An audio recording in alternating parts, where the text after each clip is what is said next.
Good evening, and welcome to the Marian Minor Cook Athenaeum. My name is Henrietta Toivonen, and I'm one of the Ath Fellows this year. Brazil is a country of contradictions. From the diversity of its population and geography, to its multifaceted history and culture, the country defies sharp definitions and generalizations. The stories from the study abroad experiences of my fellow CMCers have contributed to my own curiosity towards the nation. This country of 200 million people is currently going through rapid shifts in its political, economic, and societal circumstances. From its ongoing economic difficulties to the recent corruption scandal, it is going to be fascinating to follow how these diverse dynamics are going to play out and shape the future of Brazil. Barbara Weinstein is a professor of history at New York University, where she teaches Brazilian and modern Latin American history. Her research has focused on the Amazonian political economy, the relations between industrialists and workers, and the intersections of race, gender, and class. She has authored several books and articles on these topics, including her most recent work, The Color of Modernity, São Paulo and the Making of Race and Nation in Brazil. Professor Weinstein's Athenaeum speech is sponsored by the Andrew W. Mellon Foundation. As always, I must remind you that audio and visual recording is strictly prohibited. Please join me in welcoming Professor Weinstein to the Athenaeum.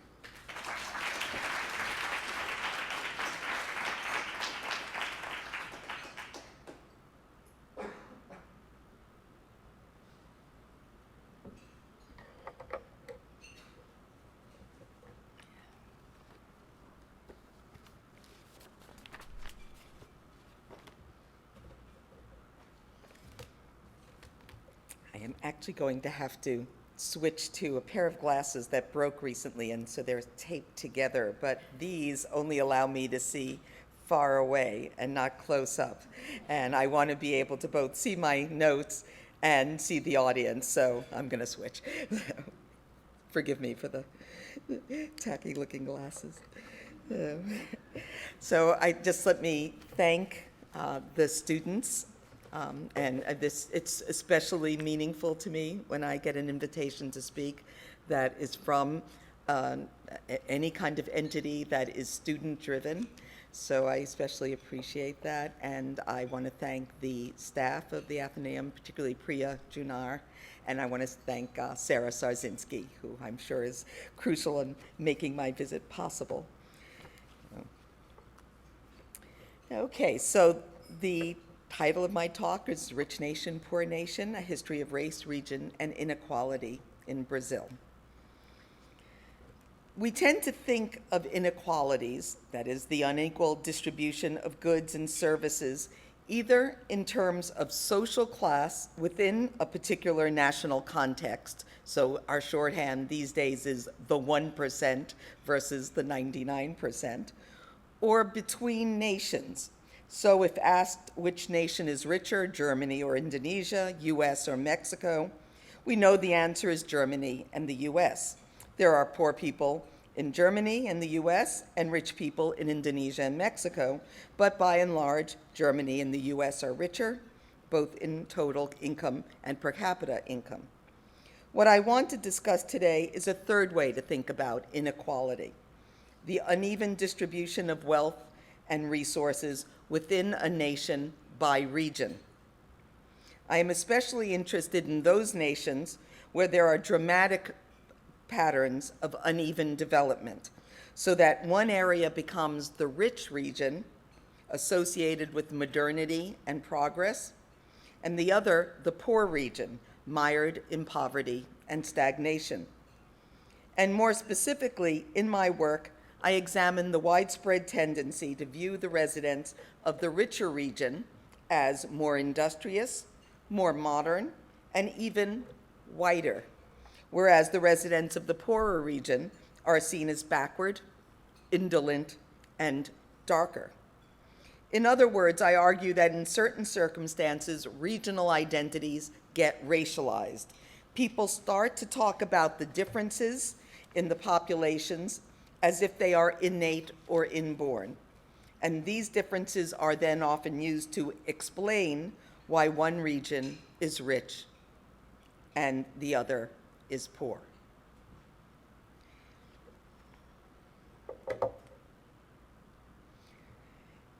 In The Strategy of Economic Development, a book he published in 1958, the distinguished economist Albert O. Hirschman remarked on a process characteristic of many what were then called underdeveloped countries, what he called dualistic development. According to Hirschman, innovation and progress in such economies clustered around growth poles that created significant and escalating interregional inequalities, something he considered not only inevitable, but even in the short run. I'm trying to take my watch off as I'm talking, but it's not working, so I'm going to say, there we go, so I can see what time it is. But, sorry. So, escalating growth poles that created significant and escalating interregional inequalities. And he considered that in the short run desirable. During what he described as this transitional phase, it would allow a nation to make the most of its existing resources. So clearly no nation can literally develop economically evenly across every square mile of territory. But there was a catch.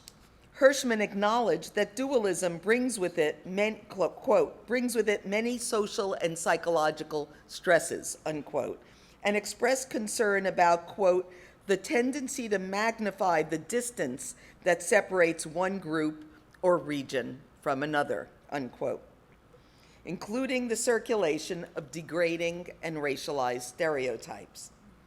Hirschman even acknowledged that there were circumstances in which polarization effects would set the stage, quote, for a prolonged split of a country into a progressive and a depressed area, unquote.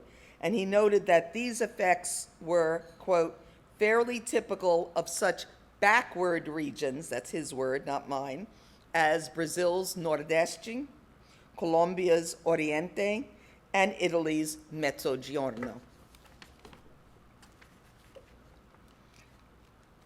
A central premise of what I argue in my book, The Color of Modernity, and will argue in this talk today, is that these social and psychological stresses, as Hirschman put it, and the resulting racialized stereotypes are not temporary byproducts of uneven economic development. Rather, I argue that they are themselves a significant factor in historically patterned spatial inequalities and serve to reinforce racial hierarchies. Discourses of difference, far from being just a byproduct or a reflection of already existing uneven development, have generated policies and decisions that consolidate and worsen regional inequalities. It is not surprising that Brazil, along with Italy and Colombia, figures prominently among Hirschman's examples of dualistic development. Except perhaps for Italy, no nation has been more consistently associated with regional contrasts than Brazil. The image of the two Brazils has loomed large in the scholarly literature on Brazil since the early 20th century.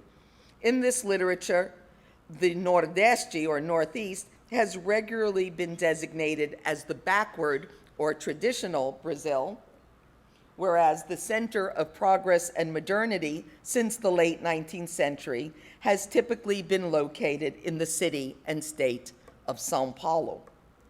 So here is a map of all of Brazil. Here, okay, well, actually, it's easier to show you. I'll show you São Paulo in this map because it gives you a sense of its scale, which is not very grand. And then this would be the region that is generally referred to as the Nordeste, or the Northeast. And then here is São Paulo. And Rio would be nearby. So you're probably more familiar with Rio de Janeiro than you are with São Paulo. I find that 95% of the people who don't live in São Paulo don't know how to spell São Paulo, so that already tells you that something about it not being, sort of on everybody's radar. But Rio is, in fact, Brazil's second largest city.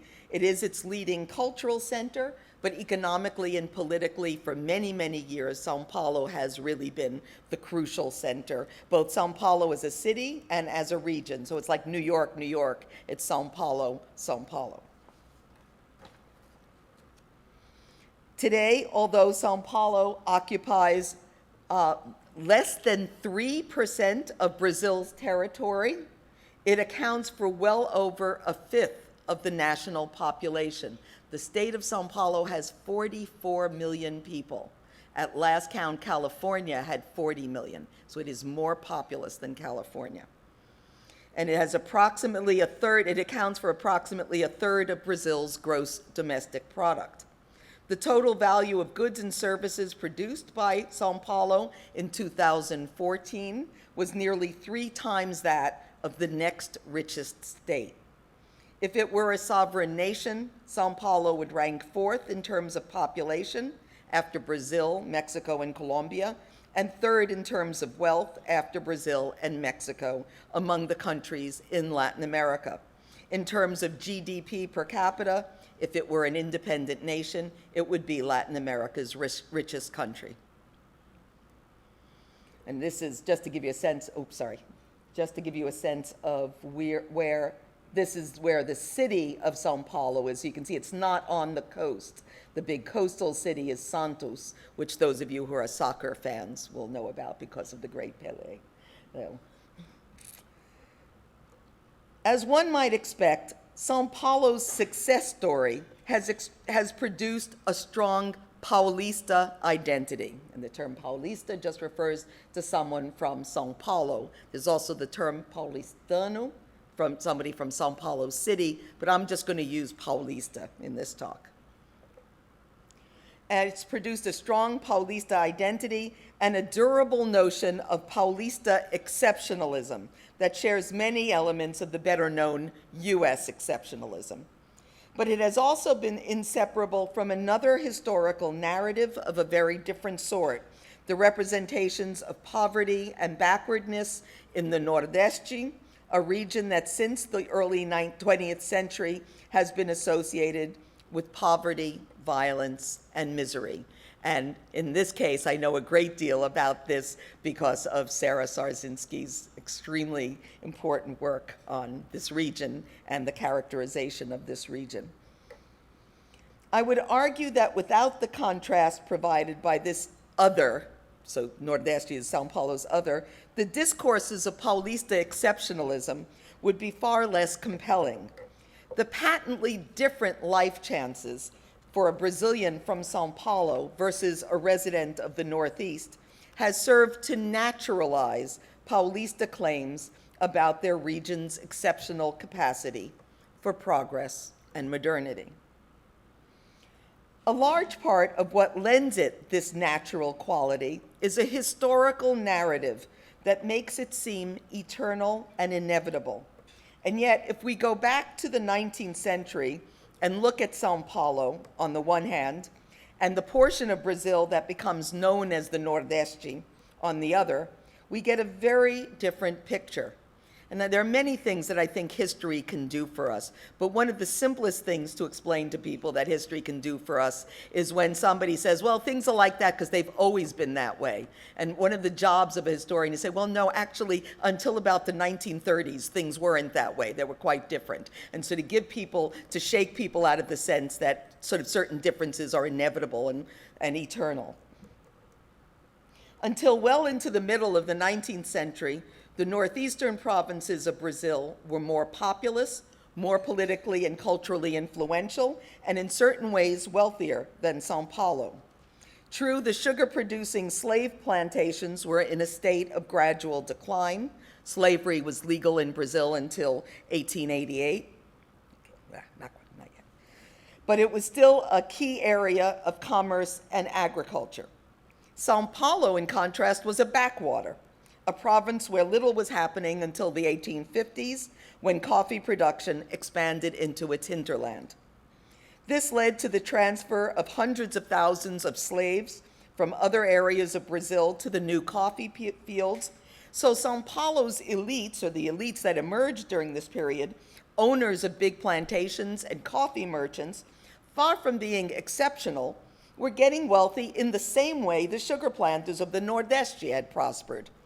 They were using enslaved African labor on big estates to produce a single export crop. And as late as the 1870s, the state capital had a mere 65,000 people. As for the racial composition of São Paulo, like much of the Northeast, indeed like much of Brazil, it was highly diverse, with people of African descent or African birth, slave and free, making up close to half of the population. So then, how did São Paulo become white? And white is always used here. How did São Paulo become exceptional? So before I go on, I should clarify what I mean by become white. To some extent, as we'll see, this is a demographic process.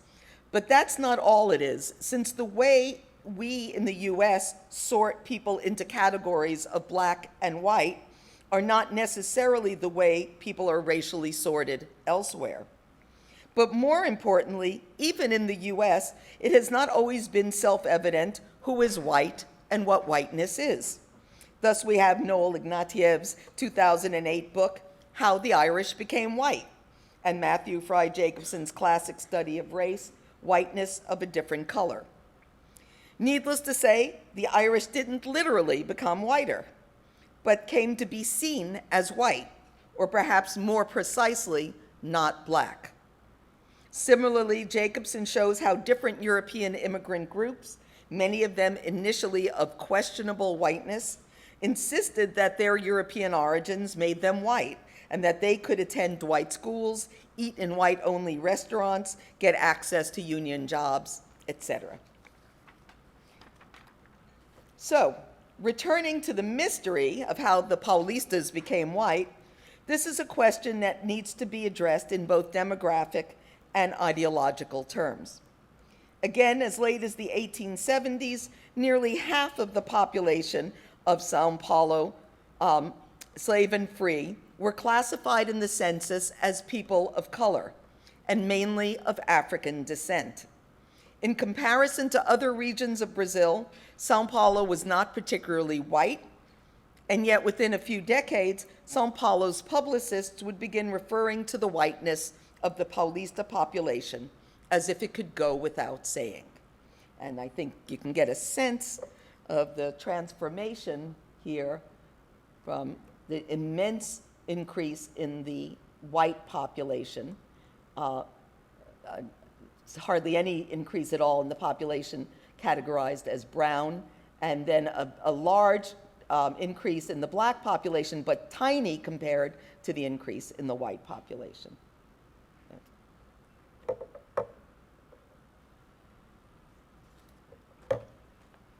Most Brazilians, if asked how the Paulistas became white, would say it was due to the massive influx of European immigrants. And it is certainly true that a major facet of the process involved the literal transfer of white bodies from Europe, and especially from northern Italy, where labor recruiters, armed with offers of guaranteed jobs and subsidized transatlantic transportation, lured peasant families by the hundreds of thousands to the shores of southeastern Brazil. In the 1890s, the first full decade following the abolition of slavery in 1888, close to 1 million Southern Europeans landed in São Paulo, most of them from Italy, Spain, and Portugal. However, there were also significant representational strategies for whitening regional identity. It was not just that São Paulo had been flooded with white immigrants, but also that it could be portrayed as a fundamentally white society where European immigrants would feel at home.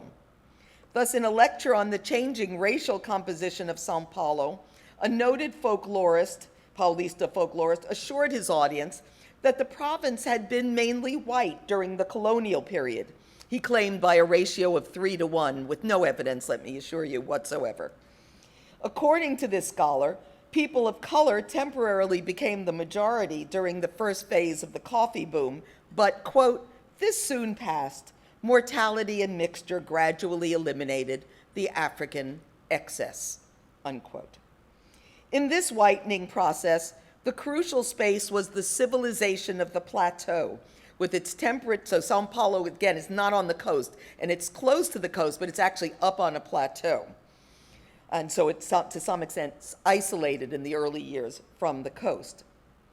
With its temperate climate and rugged way of life, and the crucial character in this narrative was a figure from São Paulo's colonial past, the bandeirante.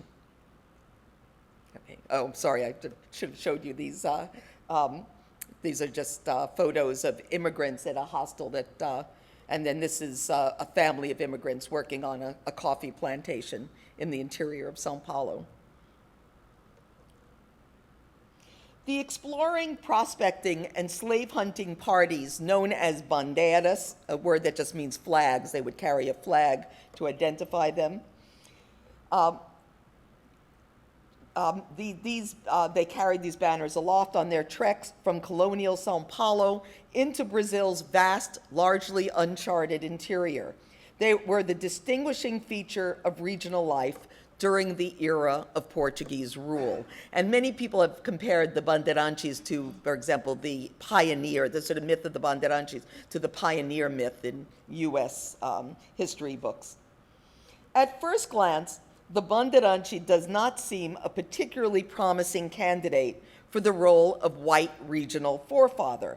For one thing, the participants in the early bandeiras were known to be virtually all mamelucos, men of mixed Portuguese and indigenous descent. So in this painting, the people who are naked are indigenous people who are being captured and enslaved. The men with clothing and guns or muskets are the bandeirantes, and they are clearly portrayed as being non-European. However, due to the tireless labors of a group of historians who became known as the banderologistas, the banderologists, these half-breed, and I think not mestizo is a term mestizo that many of you may be familiar with, but really the English term half-breed is a better translation of mameluco, and they play to some extent the same role in the imaginary of the indigenous world's intersection with the European settlers that the half-breed figure in the sort of, again, the imagined world of Native Americans and European settlers in the United States. These half-breed slave hunters gradually morphed into the revered progenitors of modern white Paulista identity. So this is one way of seeing the bandeirantes. This is another way. This is a kind of somewhat Europeanized version. Most scholars would say the bandeirante looked more indigenous, more like this, was more likely to be barefoot, wearing a more indigenous-looking clothing. But this is the bandeirante after he's gone through his, huge historical facelift. And he looks like the Emperor Dom Pedro of Brazil. And this is actually a portrait by a fairly well-known Brazilian artist. It's a portrait of Domingos Jorge Velho, who was a leader of one of the major bandeiras and who lived from 1641 to 1705. And it was described in one document by the Bishop of Pernambuco in the northeast of Brazil as one of the worst savages he had ever met in his life. So contemporary accounts of him were not quite so flattering as this one. In works published from the 1910s through the 1950s, the banderologists depicted the bandeirantes as intrepid men of austere habits whose lack of refinement these historians redefined as positive traits that indicated their hardiness, stamina, and enterprising nature. The bandeirantes, in effect, became the Yankees of Brazil. Perhaps even more important, the banderologistas portrayed their forebears as virile men who were able to selectively absorb the positive traits of indigenous cultures while maintaining their supposedly superior European characteristics. The bandeirantes' temporary need to mix, because of the lack of European women, did not compromise, supposedly, their essential whiteness. By the 1920s, the bandeiras were so widely identified as the origins of Paulista exceptionalism that it became a matter of routine to refer to Paulistas as the povo bandeirante, the bandeirante people. So bandeirante had in effect become a synonym for Paulista. And this monument is, anybody who's visited São Paulo knows this monument is right outside São Paulo's version of Central Park, Ibirapuera. And just to give you, so you can see the kids playing along, give you a sense of the scale of this monument. Here we can see the way in which whiteness in the Brazilian context does not require a complete absence of non-European descent, unlike some other discourses of white supremacy that were circulating in the early decades of the 20th century. In São Paulo, as elsewhere in Brazil, there were cultural and intellectual currents that questioned the so-called racial science of the Northern Hemisphere, with its extreme pessimism about the effects of miscegenation, seen as leading to degeneration. After all, with so many Brazilians, including some members of the upper classes, being themselves of mixed ancestry, one can imagine why a rigid white supremacist ideology wouldn't have much traction in Brazil. At the same time, that hardly meant that there was no racism or white privilege in Brazil. Rather, the Paulistas and others reinterpreted race mixture as leading, in the right circumstances, not to degeneration, but to whitening. So clearly also a racist discourse if whitening is the desired outcome, but a different kind of racist discourse. And everybody who teaches Brazilian history knows this painting. It's an incredibly useful illustration of the sort of whitening ideology, where you have in this painting, I'll just go through it quickly, clearly the grandmother is, this is done in 1895, we're almost certainly going to see her in 1895 as an ex-slave, maybe even of African birth. Then this is her mulata daughter, and mulata would be the term she would have been called in Brazil, who was half black, half white. And we don't know the story of why she has a daughter who is much lighter than she is, but we can guess perhaps that she had a relationship, consensual or forced, with a white man, producing this lighter-skinned daughter, who then married an immigrant or had a relationship with an immigrant. He's painted in a way that is significant, that would have signified a man of immigrant origin in the way he's painted in this picture. And lo and behold, the issue of their relationship is a white child.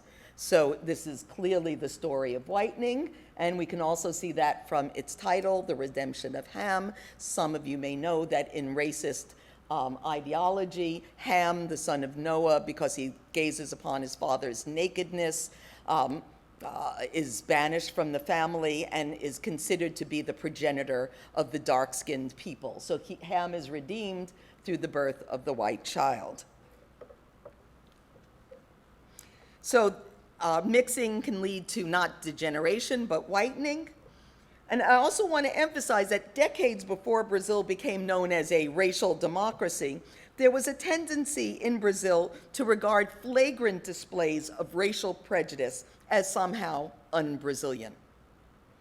Indeed, I would argue that it is precisely the relative sensitivity of the racial question and the instability of color lines in Brazil that helped to explain the appeal of region as a marker of difference. Constructions of regional identity, both positive and pejorative, did not depend upon explicit references to racial difference. And as regional economies diverged, the tangible material differences between locales such as São Paulo and the Nordeste so easy to visualize and to register statistically, could legitimate regionalist narratives of modernity and backwardness. Yeah, this is supposed to be, okay, I'll come back. I have things in a slightly different order than I thought, but yeah, okay. That the spaces respectively defined as São Paulo and the Nordeste were dramatically different, and their populations bore the signs of this difference on their bodies and in their minds, became something that could go without saying. And indeed, I would argue that making something that can go without saying is the goal of every ideological project. But that still leaves us the question of why politicians, coffee planters, business leaders, and intellectuals of all stripes in São Paulo felt driven to construct a discourse of Paulista exceptionalism and regional superiority.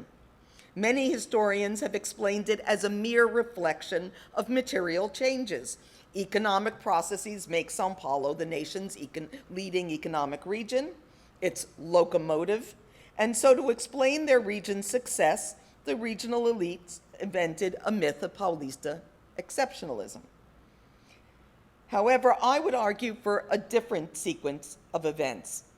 In The Color of Modernity, I treat the narrative of Paulista exceptionalism as a crucial enabling factor in the emergence of São Paulo as Brazil's engine of progress, its locomotive. So I see it as something that precedes São Paulo's emergence as the dominant region in Brazil. So where can we find the origins of this idea of São Paulo as exceptional? Certainly not back in the days of the bandeirantes. Rather, I would situate it in a moment when elites in São Paulo were experiencing an initial surge of prosperity, but also facing a series of serious political and economic challenges. An excellent introduction to this historical moment is an article that appeared in a March 1887 issue of the São Paulo daily newspaper, Diário Popular, or Popular Daily. Now, if in addition to its opulent agriculture, São Paulo begins to achieve substantial industrial development, very soon there will be an enormous economic imbalance between this province and those of the north. And then separation will be inevitable, unless this province wants to become a California-type colony, exploited by the intransigent north for its own interests and through the strength of its representation in Parliament. So the implication here is that California is also a part of the United States that's contributing an enormous amount of wealth to the national economy, but doesn't have the kind of political clout that such an important economic region should have. Some people would argue that's still the case. So, there are two aspects of this quote that are especially worth noting.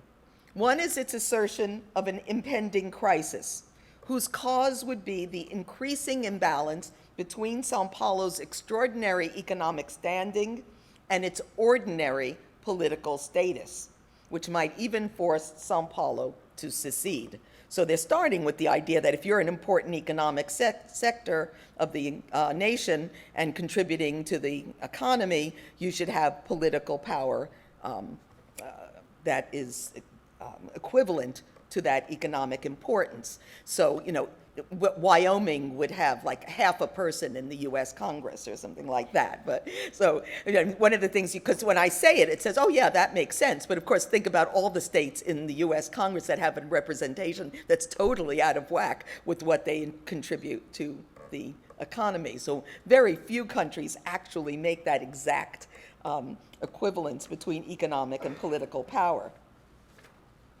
And the other is its timing. The other thing that's striking about this is its timing. It appeared in March of 1887. By then, São Paulo had emerged as the leading hub of Brazil's coffee exporting economy, but it was hardly the preeminent and diversified economic center that it would later become.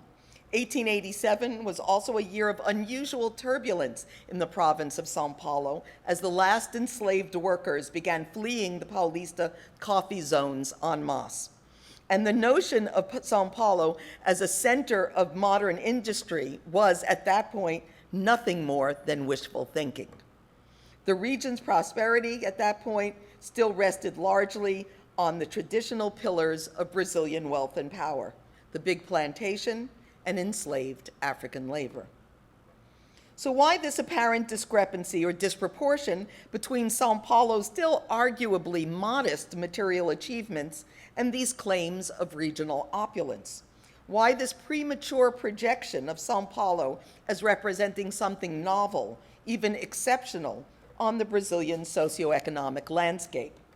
I would argue that such portrayals of São Paulo as a kind of Brazilian California stem from the imaginative ideological labors performed by members of the Paulista elites, who sought to distinguish themselves and their home province as not only the more prosperous, but more progressive and modern than other provinces and regions of Brazil.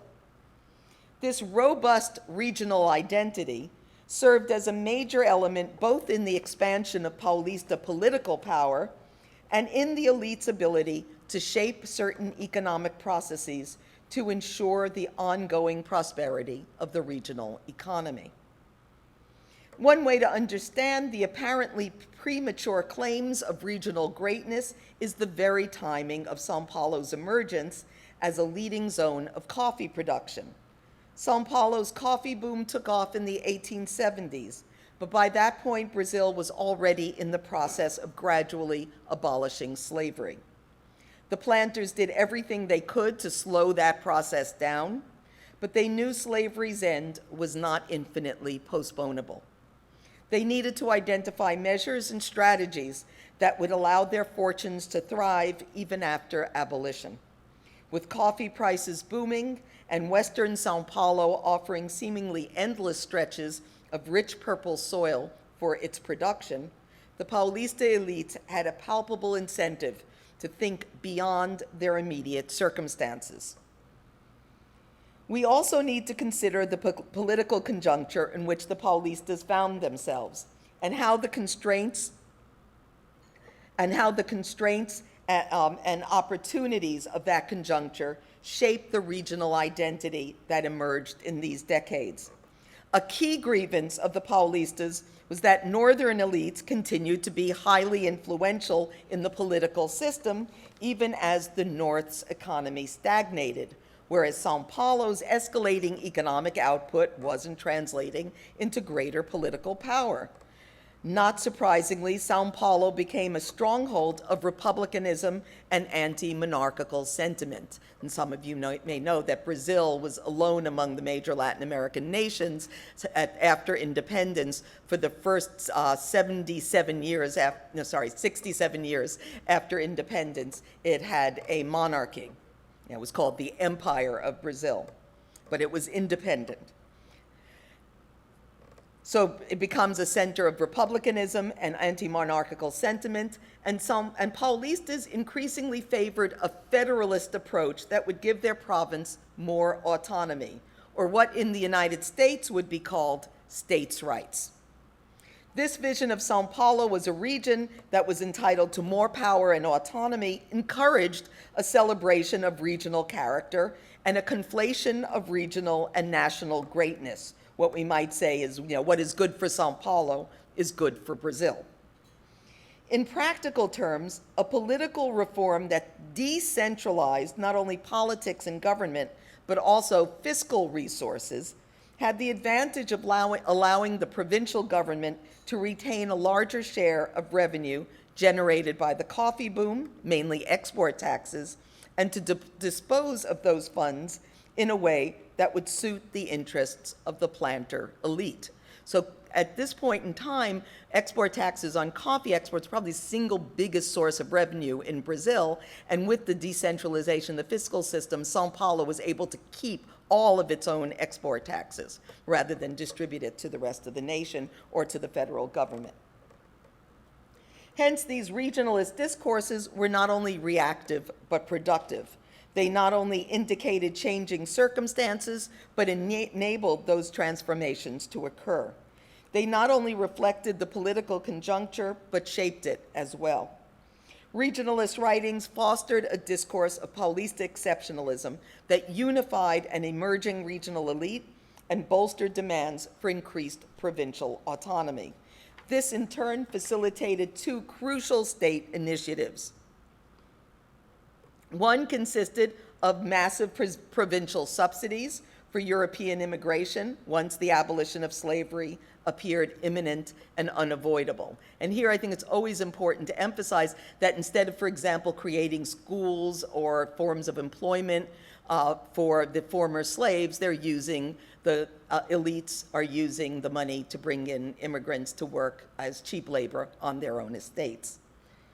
The second was the valorization of coffee stocks from 1906 on, whenever prices on the world market threatened to plummet. So the state of São Paulo would buy up coffee stocks and hold them off the market to drive up the price so that planters could get a higher, merchants could get a higher price for their coffee. It's really the first case we know of a kind of export-oriented nation controlling the world market for their product.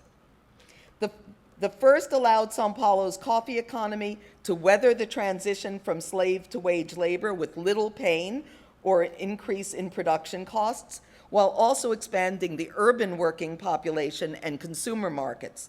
The latter allowed the coffee planters to maintain steady rates of profit that then facilitated investments in other economic sectors, including industry.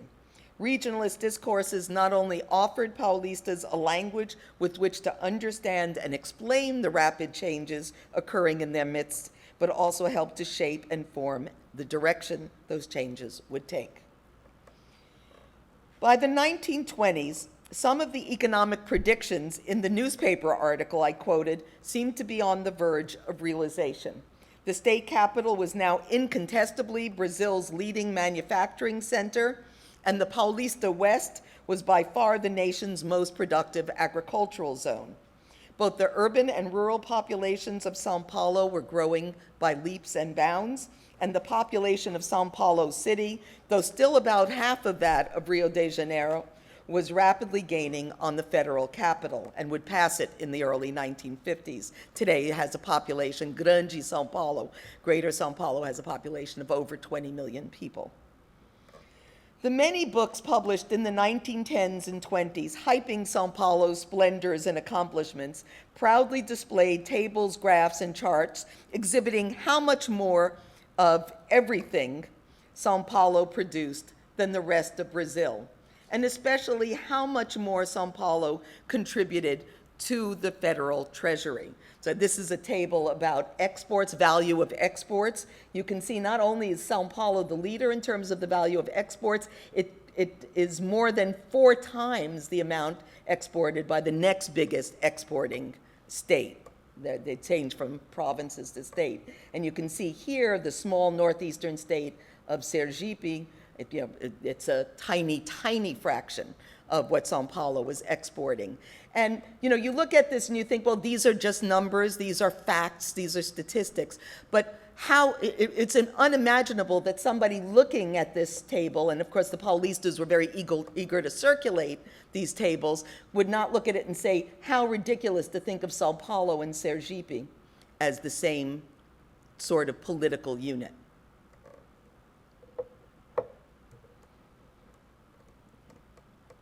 So this might be supplemented with a reference to the stunning discrepancy between the value of São Paulo's gross regional product and that of, say, an impoverished northeastern state such as Piauí or Sergipe. The implicit argument that it was absurd to regard these two entities as political equivalents hardly needed to be articulated. Indeed, the underlying theme of most of these publications was the now familiar notion of São Paulo as the nation's locomotive pulling a train of empty boxcars. So the rest of the nation are the empty boxcars. This is another table showing São Paulo's contribution to the federal treasury. This is almost as large because this is the federal district, and they collect various forms of special taxes. So it's really the next one, this one, that then you can see the difference between Rio Grande do Sul and São Paulo, and then we go down to Piauí and Goiás, and it's tiny. Okay. And this is actually put out by a separatist group in the 1930s, but it shows, this is a version of the locomotive with the empty boxcars. Here is São Paulo, a relatively modern-looking car, being blocked on the road to progresso, by these two broken-down oxen and this ox cart, and of course this is called Brazil. And it says, let's break this chain, let's march towards separation, and how long will we continue like this? In all these claims, the Paulista explanation for their region's singular success story was the bandeirantes spirit combined with the industriousness and initiative of the European immigrants who had been streaming into the state since the abolition of slavery. It was a racialized revision of history that rested on a whitened vision and version of São Paulo, and one that sought to erase the crucial role of the many enslaved workers of African descent whose toil made the original coffee boom possible. It also, by extension, attributed the backwardness characteristic of other regions of Brazil to their non-white populations.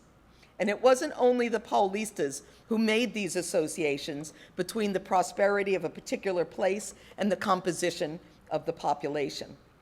Wycliffe Rose, an eminent public health expert and representative of the Rockefeller Foundation, who visited and wrote a report on Brazil in 1920, remarked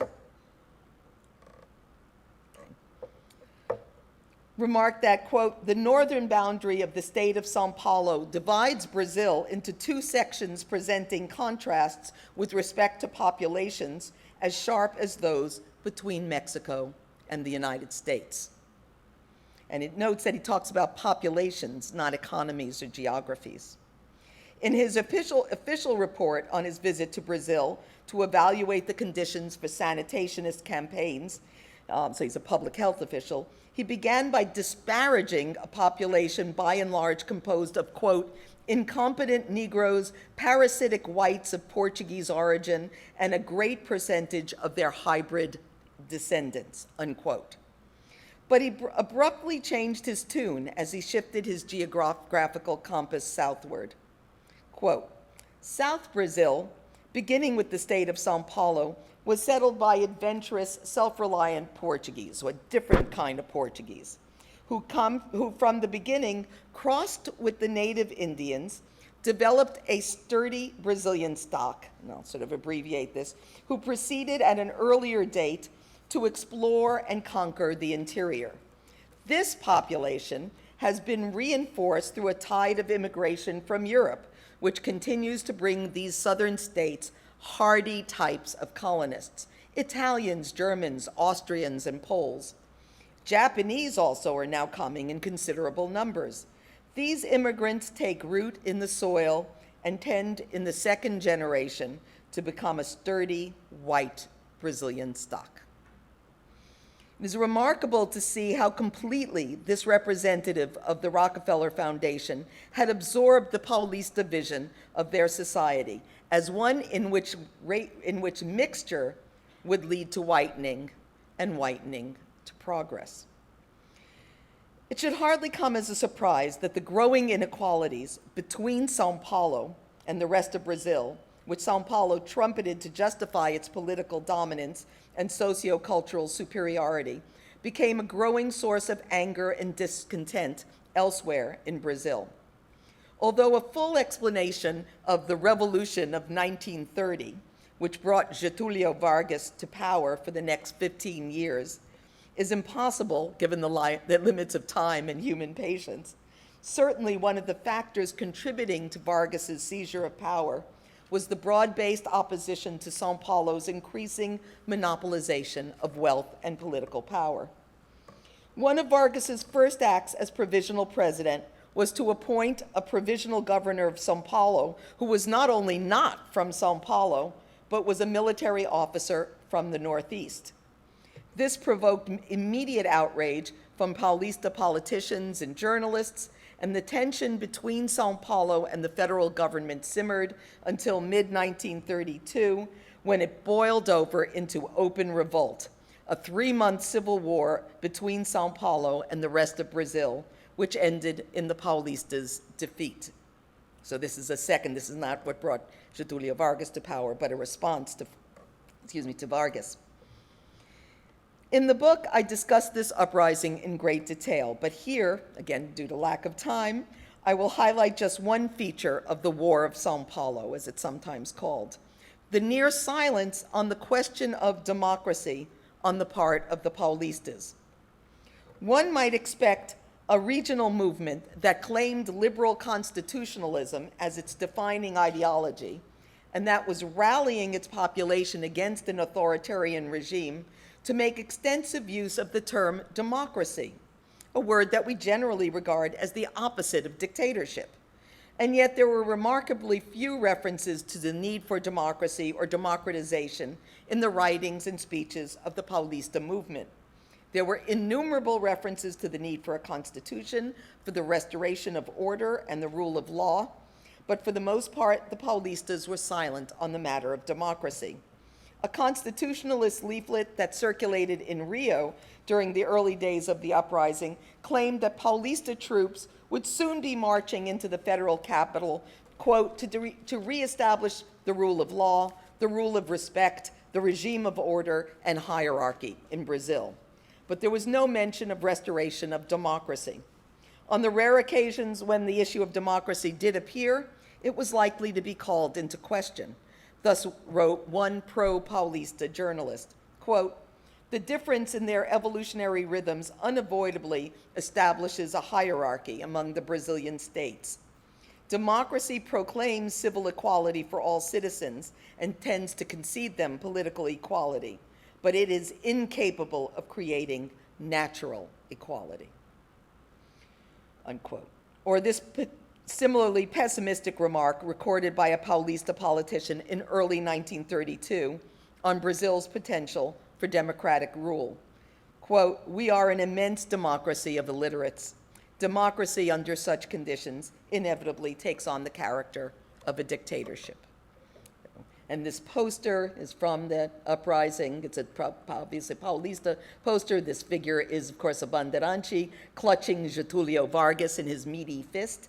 And behind him is a modern Paulista soldier with the flag of São Paulo, and it says, "Down with the dictatorship." In the book, I focus on the 1932 Paulista uprising against Vargas, not because it was such a dramatic or action-packed event. The actual armed struggle lasted less than 3 months and cost about 1,500 lives, but rather because it allows us to see with particular clarity the historical relationship between uneven economic development, the hierarchical construction of racial difference, and an anti-democratic political culture.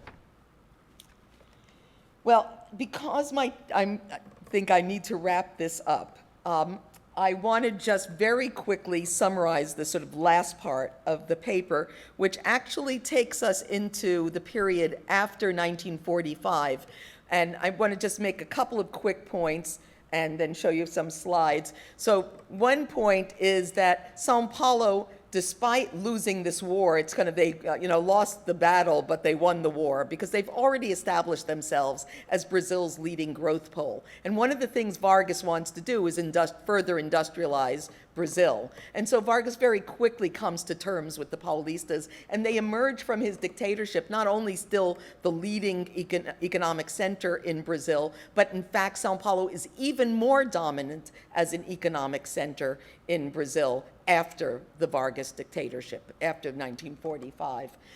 But one of the things that does happen under Vargas is there are a variety of laws passed that keep immigrants out, and what that does is it creates openings for migrants from other parts of Brazil, and particularly from the impoverished Northeast, to start streaming into São Paulo looking for jobs in this booming economy. So you have literally hundreds of thousands and later millions of Northeasterners coming to Rio, but particularly to São Paulo, looking for work. And one of my arguments is that they come to São Paulo, but they don't necessarily become Paulistas, that they're still racialized, they're treated as outsiders, often treated like guest workers from Turkey or Eastern Europe in the Western European nations.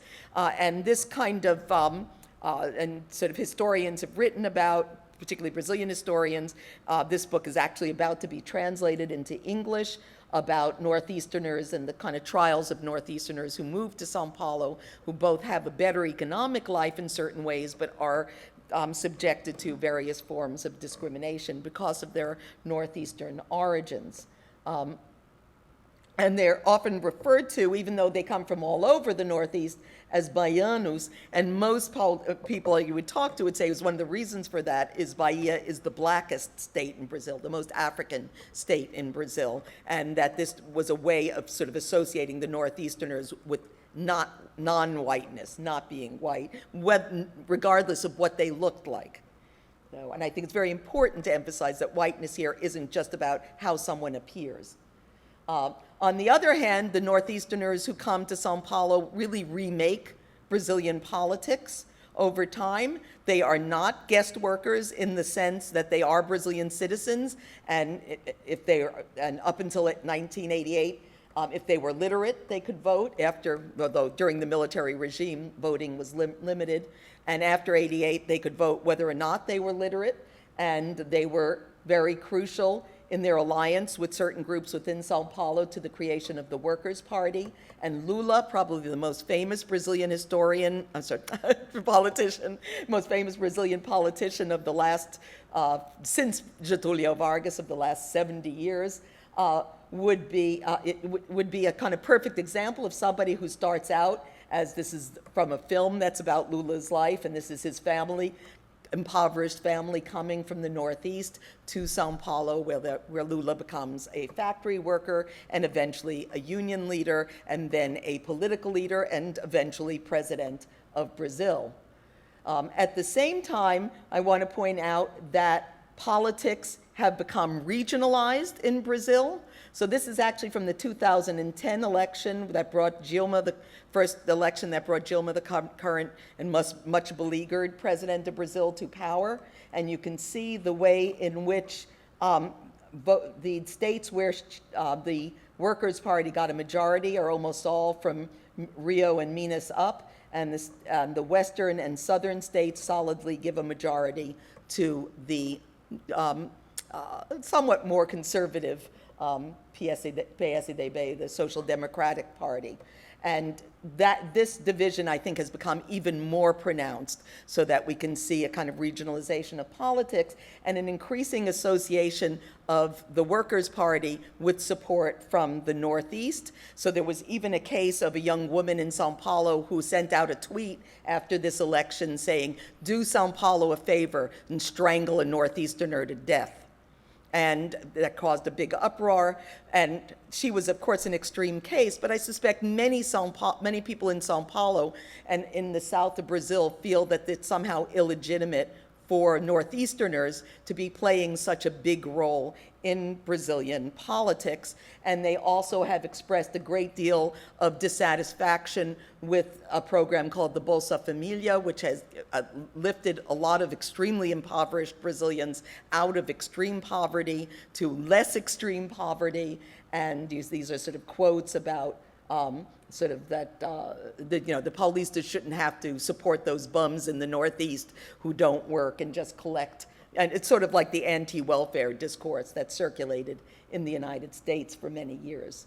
But so just a very last point is one of the images that's dominated the migration of Northeasterners to São Paulo is the idea of people fleeing the drought, because the Northeast is not only impoverished, but has had a series of or much of the Northeast is impoverished, but it has a series of very sort of cyclical droughts that have forced people to move from the area.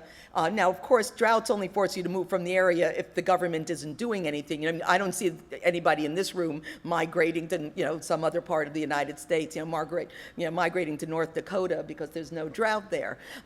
So clearly migration occurs not simply because there's a drought, but because there isn't the infrastructure for people to stay where they are. So this image of people fleeing the drought is something that's always kind of defined the sort of image of the Northeastern migrant, or part of it. And this is from the newly inaugurated terminal in the São Paulo International Airport. It's a huge illuminated billboard that says on the bottom in 3 languages, São Paulo is modernity. So this is clearly a picture of a city and a region that can meet any kind of challenge, a region that wouldn't be forced to collapse because of drought. But then I would like to end with these 2 pictures of the current state of reservoirs in the state of São Paulo, which looks a lot more like the Northeast than it used to. So, thank you.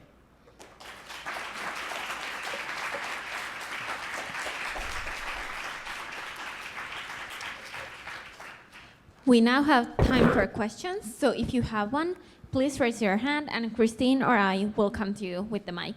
And preference goes to students, as always.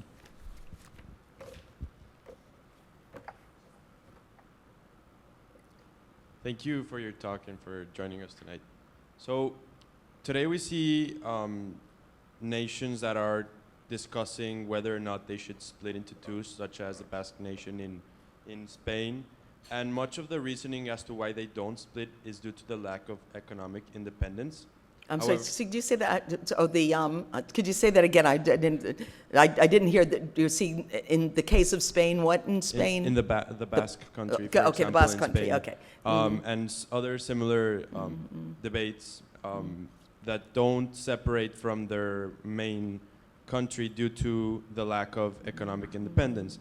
However, Sao Paulo did have that economic independence. So what maintained them from separating themselves from Brazil, and what would the effects have been if they would be completely separated? Well, in the short answer to what kept them from separating was guns, you know, because they did have an uprising and they were defeated. So but I do want to emphasize that the uprising was not a separatist uprising. There was a significant separatist faction in São Paulo, but the leadership and most of the people who participated in the uprising did not want to separate from Brazil. What they typically wanted was either for São Paulo to be dominant or for Brazil to form a kind of confederacy in which São Paulo would have so much autonomy that it wouldn't have to worry about the rest of Brazil, in effect. So even at that moment of this civil war, it wasn't like the U.S. Civil War where one side was determined to secede, and they, of course, were defeated. So I think then the question is, why wouldn't they want to secede? And I would argue that even though they tended to speak in terms of their interests as entirely regional, that in fact they already had wide-ranging national interests, that the intellectuals in São Paulo spent a great deal of time in Rio, for example, and people would come from all over Brazil to Rio. And so I think Rio, to some extent, created a glue among politicians and intellectuals. But I think also their economic interests tended to be wide-ranging. And there were people in other parts of Brazil that supported São Paulo, typically middle and upper-class people, not poorer people. But so they had a kind of national network of support. But when they would speak about what made Brazil great, it was always São Paulo. And so what I would argue is not that they didn't have a national vision, but their national vision was entirely through the lens of São Paulo. And so, I think it would just have been, there would have been such a military resistance to São Paulo seceding. I mean, the rest of Brazil had a very big incentive not to let São Paulo secede. So under those circumstances, it would have been a very long and bloody war if they had really devoted themselves to secession. So I think that all those factors help explain. If São Paulo had seceded, what would have happened? You know, it's hard. You know, historians don't like to do too much speculation, and I think that probably it would have been a very prosperous, independent nation that would, and I think that they were in a place economically at that point that they probably could have prospered without the necessary connections. They would have had to create more connections to other nations in Latin America, but they probably would have, I think they would have looked something like, you know, Argentina. So, which of course had its own problems, but. Sure.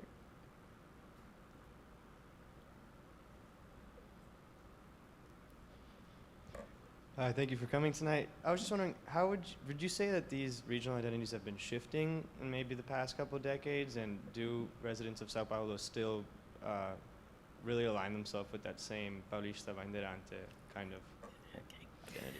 Okay, you know, I don't know if I would say that they've been shifting. I would say some regional identities have become more pronounced, but they've become more sort of cultural.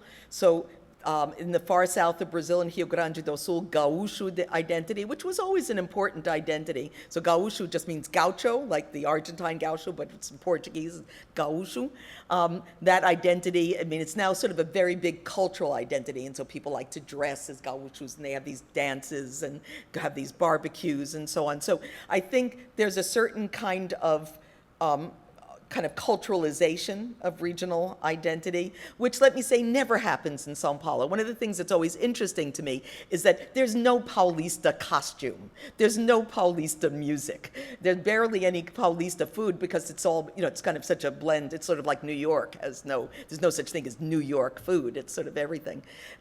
So São Paulo's regional identity really has almost no cultural content, which is interesting, whereas other regions, Northeastern identities, very strong regional, certain kinds of music, Bahian identity. So what I think is that what has happened is that identities are like part of the consumer culture now. But São Paulo identity is not part of the consumer culture. It's still really a kind of ideologically loaded identity, which, let me be very clear about, a lot of Paulistas don't adopt. I mean, a lot of Paulistas are, you know, would not, you know, kind of be full-throated promoters of Paulista identity. But I'm always struck when I go to São Paulo. I mean, I was there this past our summer, and I was in both Rio and São Paulo, and in both places, academics were talking a lot about affirmative action, which has, you know, almost every Brazilian university now has some sort of affirmative action, or what they call quota system, that has really radically changed the composition of incoming classes at universities in Brazil, so that they're no longer overwhelmingly white as they once were. But the University of São Paulo, which is probably the leading university not only in Brazil, but perhaps in Latin America, has absolutely resisted any kind of affirmative action program, and almost every Paulista academic I've talked to is opposed to affirmative action, whereas most of the academics I talk to from other parts of Brazil are in favor of some kind of affirmative action. And their argument is very straightforward. What the Paulistas say is it's class, not race.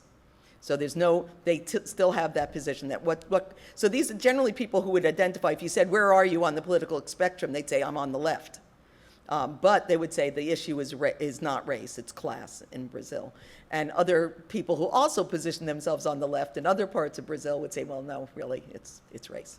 So it's interesting to me that even people who would be horrified at the idea that they embrace this kind of Paulista identity still are very resistant to thinking about the need to create a more sort of multiracial university, at least. Yeah.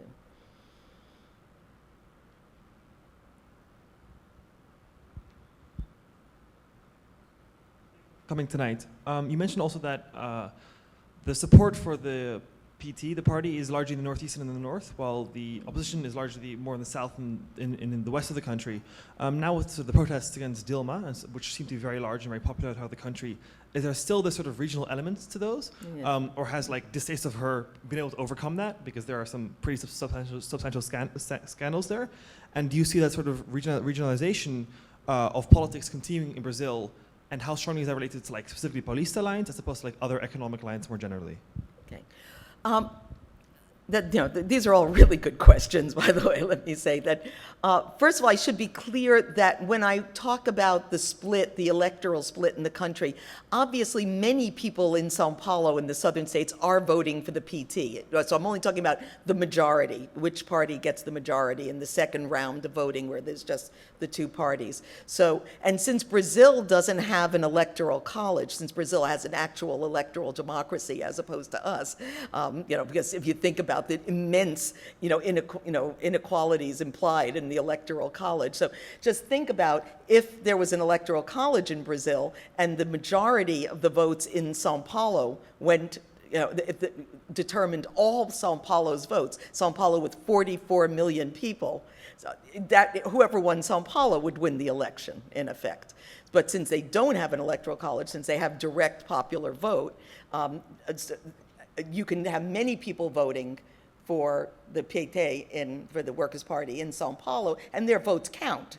So I do want to be really clear that this is not like the way the Electoral College looks in a map where winning a state, it's really definitive in terms of getting the votes from that state.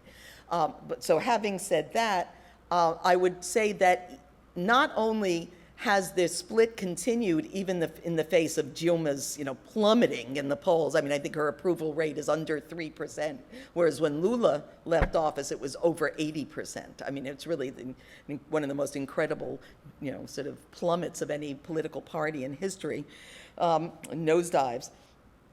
But I would say those demonstrations that have been largest and most, these big demonstrations holding signs that are really pejorative about Dilma, that have had racist slogans, that have called for, bringing back the military, those kinds of demonstrations have been most obvious, sort of been largest, most enduring in São Paulo.